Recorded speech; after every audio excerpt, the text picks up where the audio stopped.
Neste momento de distanciamento social, onde há pessoas, né, do grupo de risco que continuam em casa, também tem empresas que continuam fazendo o trabalho em home office, né, trabalho de casa, muitas pessoas estão lidando aí com medo, muitas pessoas estão lidando com ansiedade e também a depressão, hein?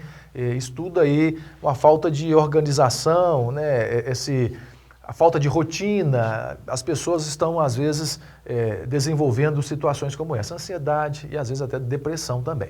É um ponto muito importante a ser discutido aí em meio a essa pandemia, é claro, é sempre a saúde mental, né? A gente tem sempre tratado desse assunto aqui, porque é importante.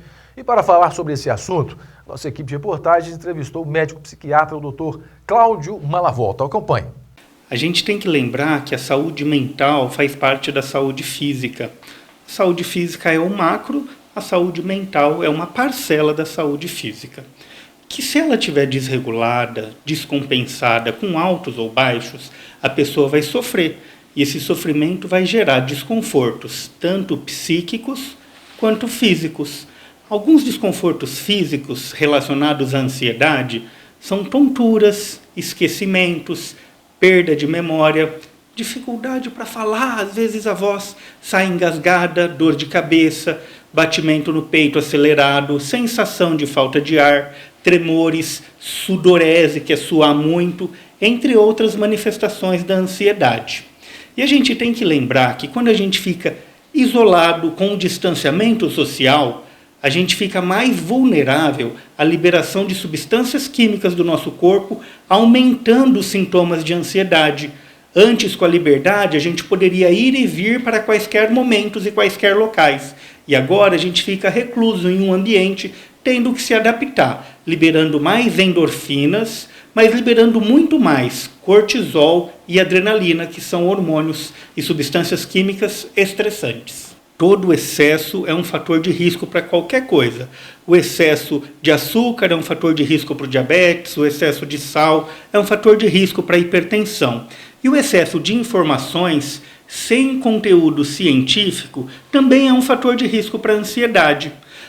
Todo mundo é bombardeado por centenas de mensagens no celular, seja no WhatsApp, no Instagram, entre outros, no Twitter, YouTube, sobre informações particulares de pessoas dando a sua opinião a respeito do que é quarentena, do que é isolamento social, do que é pandemia. Mas nós devemos filtrar tudo isso e passar por uma peneira, deixando com que as autoridades competentes falem o que devemos fazer. E essas autoridades são Ministro da Saúde, Secretário de Estado de Saúde e o Secretário Municipal de Saúde, bem como outras autoridades hospitalares. Para pegar a informação com o Hospital X, vai procurar o diretor técnico ou diretor clínico deste Hospital X. E eles têm a competência para dar as informações diretas daquele local. A minha opinião pessoal tem um valor para mim ou para o meu grupo de amigos. A minha opinião pessoal não deve atingir uma pessoa que mora lá no Amapá, que mora lá em Roraima. Ela deve ser localizada, porque a vivência de uma situação é local. A gente não pode tomar as dores da Itália ou as dores da Europa para a nossa realidade brasileira. Os índices e taxas de infecção e de mortalidade que nós temos está significativamente menor do que a dos outros países, comparando a proporção de tempo da evolução do Covid-19. E quero complementar ainda. A gente tem que filtrar e também selecionar aquilo que a gente vai passar para as outras pessoas. Eu não vou passar algo que eu sei que é fake news. Eu não vou passar algo que vai denegrir a proposta ou o projeto de um profissional competente. Eu tenho que olhar o lado positivo. E hoje no Brasil, nós temos mais de 20 mil pessoas que foram curadas do Covid. Esse é o dado que tem que ser levado para frente. Tudo que está sendo positivo na nossa sociedade.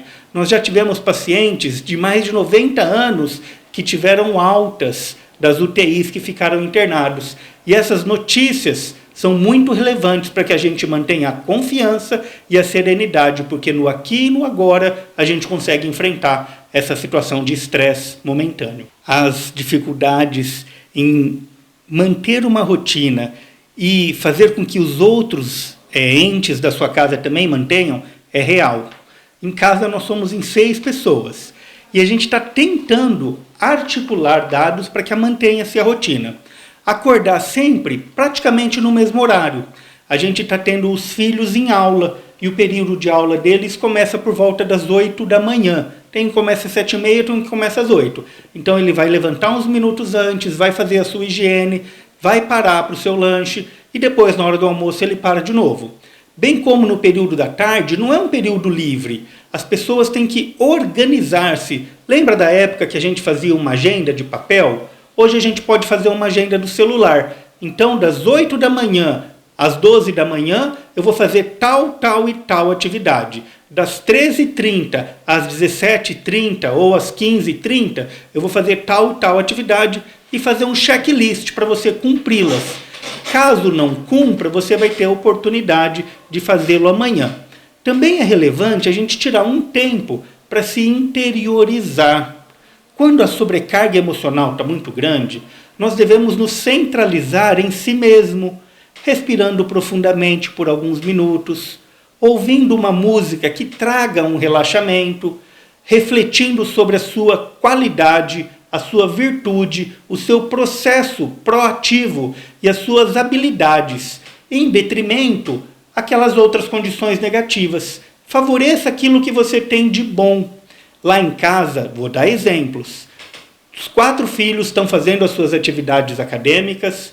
A minha esposa terminou o trabalho de conclusão de curso e eu estou escrevendo 2 artigos científicos. Então a gente não parou a vida por causa dessa supervalorização do Covid. A gente mantém as atividades profissionais, intelectuais e familiares. A gente só não pode ir visitar os familiares, ir visitar os amigos que contenham ou que detenham fatores de risco. A gente tem que manter nesse momento o autorrespeito e conservar aqueles que precisam da nossa ajuda. Interessante, hein? Na próxima segunda-feira você verá a segunda parte aí dessa entrevista, que está interessante. É um assunto muito sério que precisa ser tratado por profissionais da área e você não pode perder na próxima segunda-feira a segunda parte da entrevista com o psiquiatra Dr. Cláudio Malavolta.